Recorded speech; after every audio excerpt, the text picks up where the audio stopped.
जय हिंद साथियों। संस्कार क्लासेस जीरापुर में आपका स्वागत है। आज हम पढ़ेंगे काव्य की परिभाषा, काव्य के प्रकार और साथ ही साथ दोस्तों काव्य के भेद, जिसमें आपका काव्य का संपूर्ण वर्णन रहेगा। सारे मोस्ट और इम्पोर्टेंट क्वेश्चन यहाँ पे दिए हुए रहेंगे। तो देखते हैं दोस्तों काव्य क्या होता है।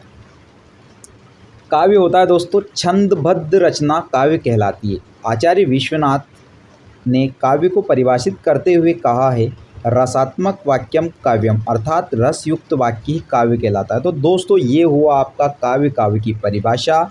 इसी के साथ साथ देखेंगे दोस्तों काव्य के प्रकार।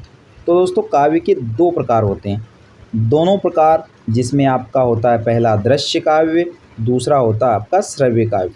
अब दोस्तों हमें देखना क्या है, दृश्य काव्य और श्रव्य काव्य को समझना है। दृश्य काव्य क्या होता है दोस्तों, वह काव्य जिसको देखकर उसका आनंद प्राप्त किया जाता है, जिसे देखकर जो आनंद प्राप्त किया जाता है वही आपका दृश्य काव्य होता है। और दृश्य में अपन दो चीज़ें देखते हैं, एक नाटक और दूसरा होता है एकांकी। अब दोस्तों नाटक और एकांकी समझ लेते हैं। नाटक क्या होता है, एकांकी क्या होता है। नाटक क्या होता है दोस्तों, जिसमें अनेक पात्र होते हैं, नाटक को करने में समय अधिक लगता है।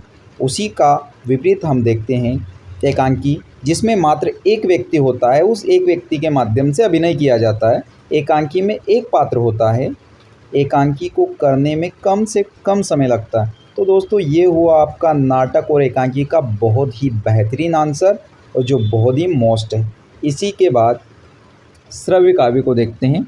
श्रव्य काव्य वह काव्य जिसे पढ़कर या सुनकर आनंद प्राप्त किया जा सकता है, उसे आप श्रव्य काव्य कहते हो। इसके दो भेद प्रबंध और मुक्तक काव्य होते हैं। इसी के साथ दोस्तों प्रबंध काव्य क्या होता है। प्रबंध काव्य जिसमें कोई रचना किसी कथा सूत्र में पूर्णतः पिरोई हुई रहती है, वो आपका प्रबंध काव्य होता है। मुक्तक काव्य में क्या होता है, सेम टू सेम वही होता है दोस्तों। वह काव्य जिसमें कोई रचना किसी कथा सूत्र से पूर्णतः मुक्त होती है, उसमें क्या होता है, कथा सूत्र में पिरोई हुई रहती है और इसमें मुक्त रहती है। नेक्स्ट, उसी के बाद हम प्रबंध काव्य के भेद, महाकाव्य और खंड काव्य के बारे में जानेंगे, जो बहुत मोस्ट इम्पोर्टेंट है। महाकाव्य क्या है, खंड काव्य क्या है, महाकाव्य खंड काव्य में अंतर और इनकी विशेषताएं। महाकाव्य में जीवन का विस्तृत वर्णन होता है। ये बृहत काव्य होने के कारण दोस्तों महाकाव्य कहा जाता है। इसमें 8 सर्ग होते हैं, एक अनेक छंद होते हैं। इसके प्रसिद्ध कवि तुलसीदास जी होते हैं।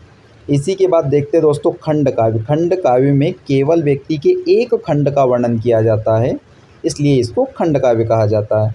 खंड काव्य में एक ही सर्ग होता है, खंड काव्य में एक ही छंद होता है। और खंड काव्य के दोस्तों प्रसिद्ध कवि मैथिली शरण गुप्त जी है, पंचवटी जिनकी विशेष रचना है।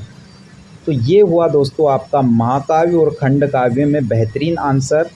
यदि दोस्तों आपको वीडियो अच्छा लगा तो वीडियो को प्लीज़ लाइक करें, चैनल को सब्सक्राइब करें और साथ ही साथ बेल आइकन प्रेस करें, ताकि संस्कार क्लासेस से जुड़े नोटिफिकेशन आपको आसानी से मिल सके। जय हिंद।